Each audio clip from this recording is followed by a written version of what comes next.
Good day, men and brethren. Today our Bible reading will be taken from Genesis chapter 6. We'll be looking at the life of Noah, a righteous man. So the generations from Adam up to Noah were 10 generations. And in this time, God was grieved by the actions of men on the earth. Verse 11 says, the earth was corrupt before God, and the earth was filled with violence. So God looked upon the earth, and indeed it was corrupt, for all flesh had corrupted their way on the earth. So it grieved God that he had made man. He repented, and God said, my spirit shall no longer strive with man, for he is indeed flesh.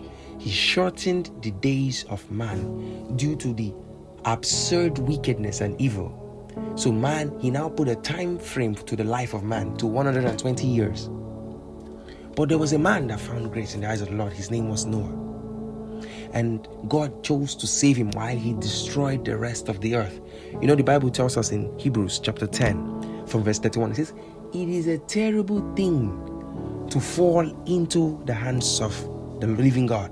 And these people at this time had fallen into the hands of God, and they had grieved the living God. And so this reminds me of something. In Galatians chapter 5 from verse 17, it says, the flesh lusts against the spirit, and the spirit against the flesh, and these are contrary to one another, so you do not do the things that you wish. You know, the flesh in its nature lusts after the extreme and insanity. It lusts after the unknown and the known. But the Spirit of God in the life of a man, of a believer, gives him contentment according to the will of Christ. Paul said, I know how to abase, and I know how to abound. So the Holy Spirit helps us to draw the borders of sanity through our conscience and his convictions, that the life of a believer would be one tailored to the will of Christ, tailored to holiness and righteousness. So the Holy Spirit in us sets us apart and tames the flesh so that we will not run after insanity. The Holy Spirit is our border for sanity, and he does this through our convictions, through our conscience. Another strong point to note in this chapter is obedience.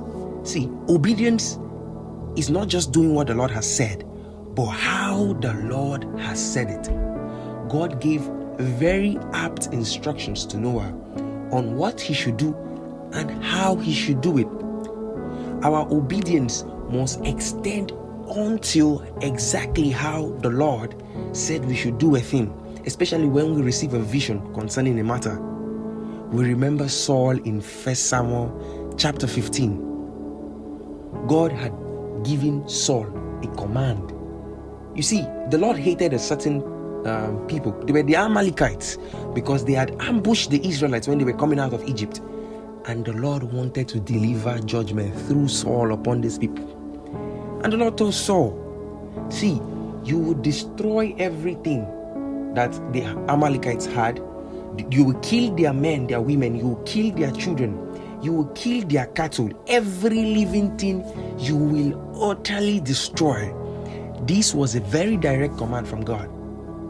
But Saul went, he killed the people, he killed the men, the women, but he saved their king Agag. And then the fine things and the precious things he also preserved. Saul must have thought that he had done the obedience of Christ. He had obeyed God. But he had not completely done what God had commanded him to do.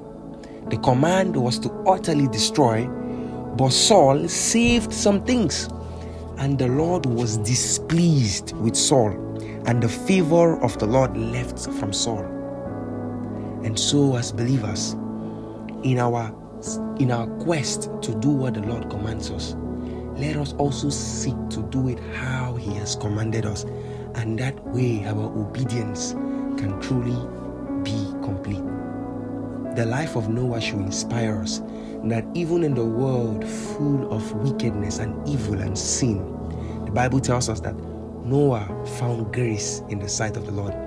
May we always find grace, even in this wicked world that does not love the Lord, that we will be set apart, always having grace with the Father and always carrying about His light in us. I hope this word blessed us today. Have a great day, everybody.